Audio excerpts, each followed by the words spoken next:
Oke, langsung kita mulai ke pembahasannya. Yang pertama itu kita bahas adalah bab 9 tentang studi kasus dan simulasi monitoring. Studi kasus serangan nyata yang terdeteksi lewat monitoring. Di bagian ini kita bahas gimana sih monitoring jaringan bisa menyelamatkan sistem dari serangan siber nyata. Jadi ada satu kasus nyata nih. Ini terjadi di salah satu perusahaan penyedia layanan internet atau disingkat dengan ISP di Asia Tenggara. Perusahaan ini tiba-tiba mengalami lalu lintas yang sangat tinggi dalam waktu singkat. Awalnya mereka pikir ini cuma lonjakan biasa. Tapi setelah dicek pakai tool monitoring jaringan, ternyata ada tanda-tanda yang tidak normal. Lewat tool seperti NetFlow dan IDS atau kepanjangannya Intrusion Detection System, mereka nemuin kalau ada ribuan paket data masuk dari berbagai IP, tapi semuanya menuju satu server tertentu, terus berulang-ulang. Pola ini sesuai banget sama ciri-ciri serangan DDoS atau Distributed Denial of Service, yaitu serangan tujuannya bikin server korban jadi lambat atau bahkan down karena dibanjiri permintaan. Untungnya karena mereka pakai sistem monitoring yang aktif, mereka bisa cepat ambil tindakan, yaitu dengan cara blokir IP sumber serangan.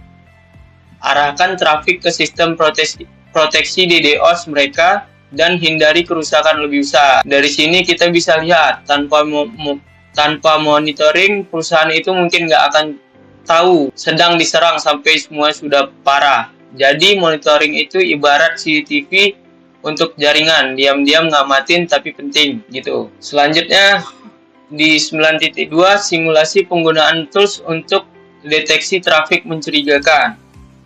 Nah, sekarang kita coba bayangkan simulasi sederhana pakai salah satu tool monitoring yang terkenal, yaitu Wireshark. Misalnya kamu lagi duduk di lab kampus dan kamu nyalain Wireshark buat ngecek lalu lintas jaringan lokal. Tiba-tiba kamu lihat ada aktivitas mencurigakan, salah satu alamat IP terus-terusan kirim permintaan ke port 22 atau ke SSH. Padahal nggak ada orang yang login lewat SSH saat itu. Itu sudah bisa jadi tanda bahwa adanya brute force attack, alias percobaan masuk ke sistem pakai kombinasi username dan password secara acak. Nah, kalau kamu gabungkan Wireshark dengan tool kayak Snort atau IDS open source, kamu bisa deteksi signatur serangan kayak gitu secara otomatis. Di dunia nyata, ini bisa membantu tim IT buat langsung kasih alert atau bahkan langsung memblokir serangan sebelum hacker benar-benar masuk. Simulasi ini walaupun sederhana, nunjukin bahwa network monitoring bukan cuma teori, tapi langsung praktik buat melindungi sistem dari ancaman. Selanjutnya kita membahas bab 10, yaitu kesimpulan dan rangkuman. Rekap seluruh topik. Oke, kita sudah sampai di bagian terakhir nih. Yuk kita ulas lagi secara singkat materi yang sudah dibahas. Kita udah belajar tentang pentingnya monitoring jaringan. Kenapa lalu lintas jaringan perlu dipantau.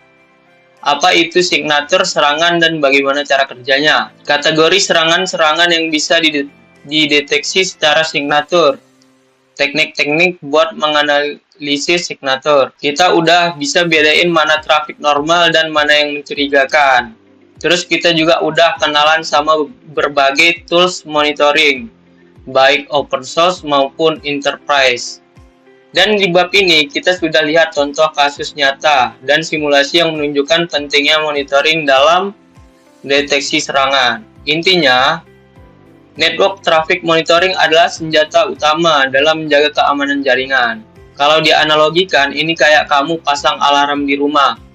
Kalau ada yang aneh, sistem langsung kasih tahu ke kamu. Selanjutnya 10.2 implikasi praktis dalam dunia kerja. Terus pertanyaan itu gimana dengan dunia kerja? Monitoring jaringan itu sangat dibutuhkan, apalagi di perusahaan-perusahaan besar atau instansi pemerintah, bahkan startup. Kenapa?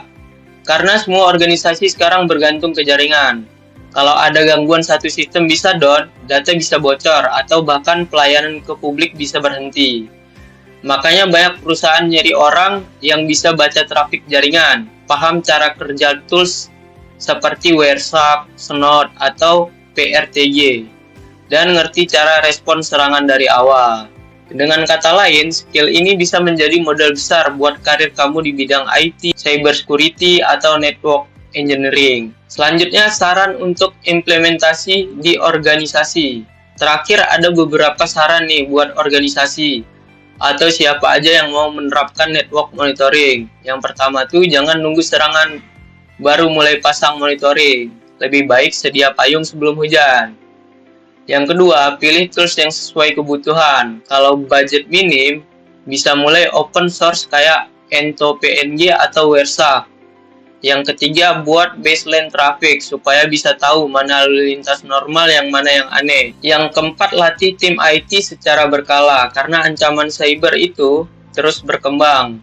Dengan langkah-langkah ini, monitoring jaringan bukan cuma formalitas, tapi benar-benar jadi tameng pertahanan utama. Oke teman-teman, itu tadi penjelasan untuk bab 9 dan bab 10 tentang network traffic monitoring. Semoga bisa membantu kamu memahami kenapa pemantauan jaringan itu penting banget. Bukan cuma di teori tapi juga di dunia nyata. Terima kasih sudah nonton, sampai jumpa dan sampai ketemu di pembelajaran selanjutnya.